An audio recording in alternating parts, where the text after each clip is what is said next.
So I'd like to do a very interesting recipe that is a very old-fashioned one, but it's completely different from any other kind of baking recipe that I have ever encountered.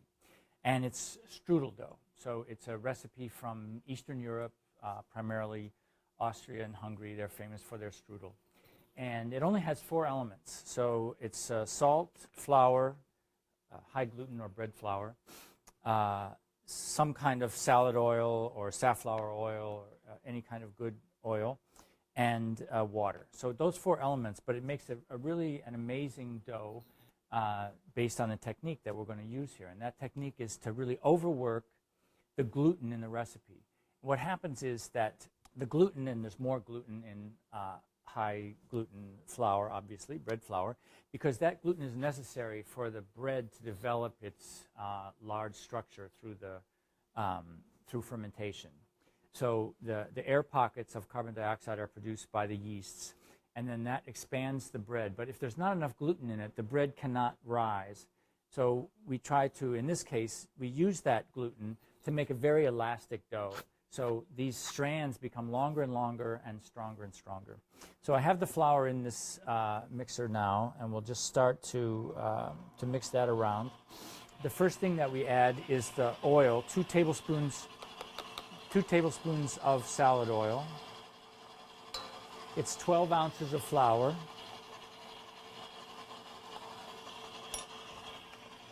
And 1 cup of water.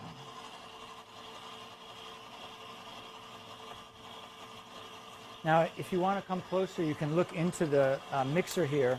You'll see something interesting. As it starts to form, you already see that there are these strands.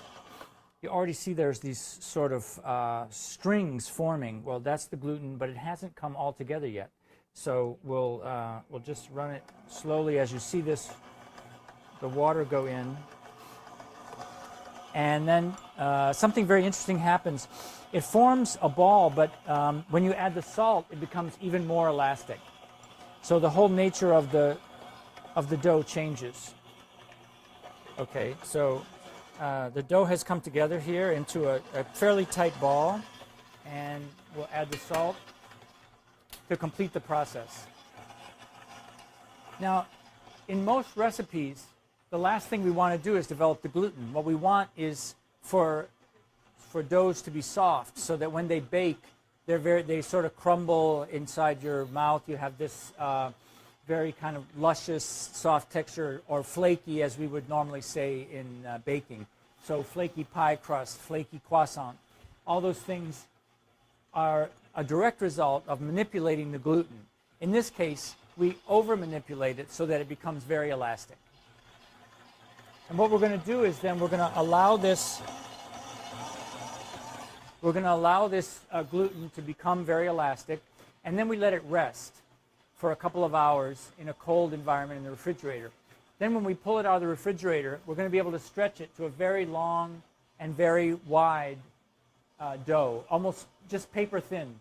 And that's what strudel is made from, that very thin paper dough.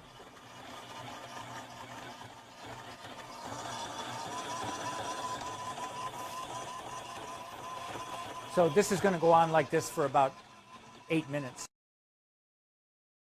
It's formed into this very tight ball, and it's been running now for about 8 minutes. So we'll take it out. And also, it has heated up, so you will notice that it becomes warm from all that friction. But here we have the strudel dough as it first comes together. And you can see that it's quite elastic. But what we want to do is we want to allow the flour to absorb all that water. So that actually takes, to fully absorb it takes 24 hours. So normally what we do is we let this rest overnight. We'll let this rest. It does tend to form a crust on the outside. So we're gonna cover it in with a little bit of salad oil, just to give it, prevent that skin from forming.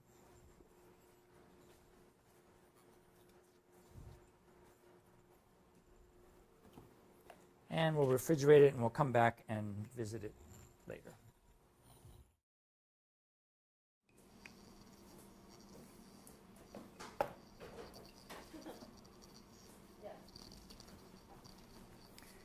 So you just have to remain very patient with it, and don't pull with your fingertips. You pull with the back of your knuckles.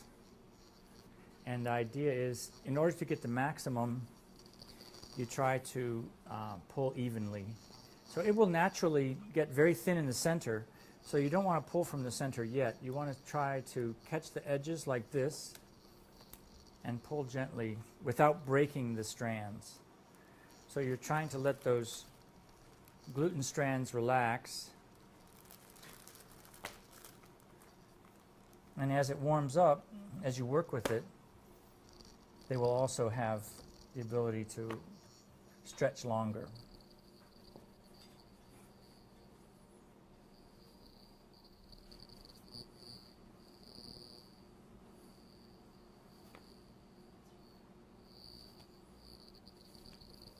So it's kind of similar to the old Italian pizza technique. The only problem with strudel is that it's so rubbery that centrifugal force is really not enough to do any good.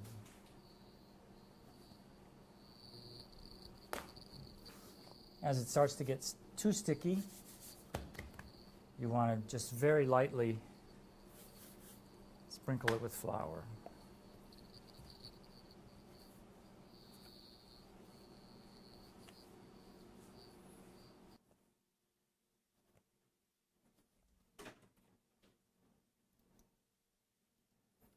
So maybe, Tracy, you could take your knuckles, yeah, and we'll try to do a 4 corners pull.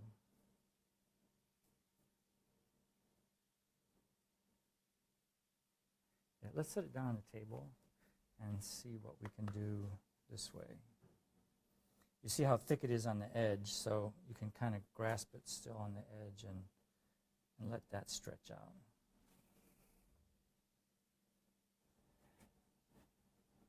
Yeah, we can start to take from the center now.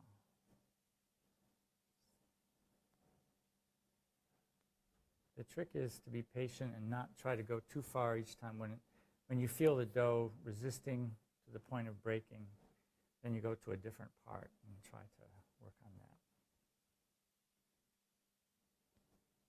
I'm going to take some more from the middle, which is still kind of thick.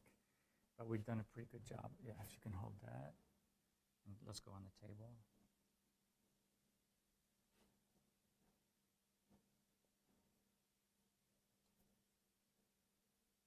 Oops, oh, got the first break. So to correct the break, you can, at this point it's thick enough, you can still kind of band-aid it back together, but it's never going to have the same strength as when you first started. Okay, let's start bringing it off to the edge now and kind of hooking it without piercing it. Okay, so now I'm going to have you pick it up like this on the back of your hands. Put some flour on the back of your hands first. Okay, and pick it up and hold it, and I'm going to put these towels down. So yeah, kind of lift it like that. And just hold it and kind of let gravity hold it. Then we're going to set it back down on this. Okay, back down here.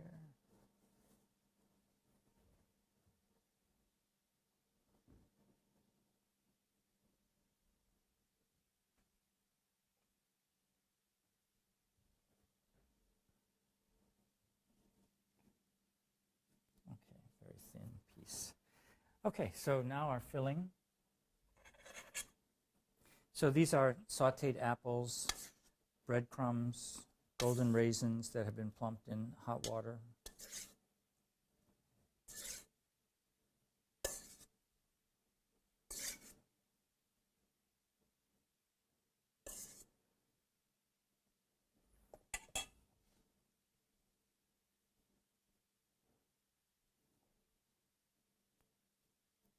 We can compact it pretty tightly because as it bakes, it's the liquid from the apples is going to evaporate and expand, and it'll get lighter.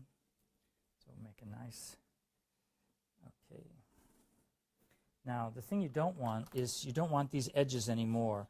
We use them just to be able to stretch out the dough, but since they're so heavy, they're no longer of any use to us. So we get rid of those thick edges.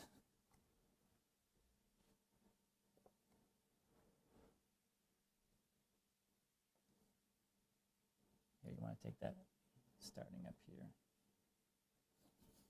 And then to help, as we roll it, to help the layers stay separate, we'll put a little sugar in there.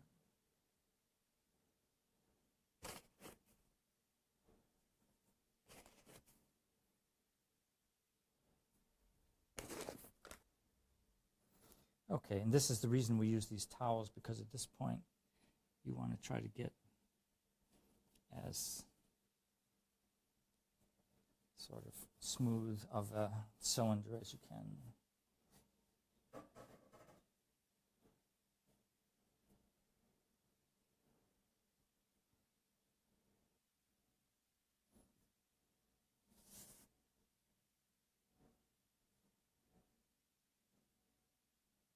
Okay, so we'll get a sheet pan and set it in the oven. And when we come back, we'll take it out of the oven and enjoy it. Thank you, Tracy.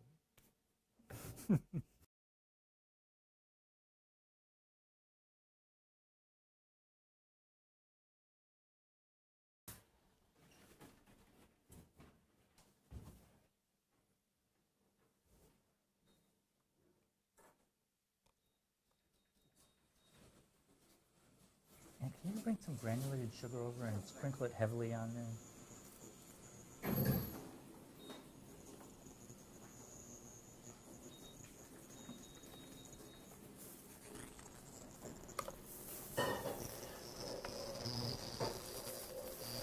Beautiful.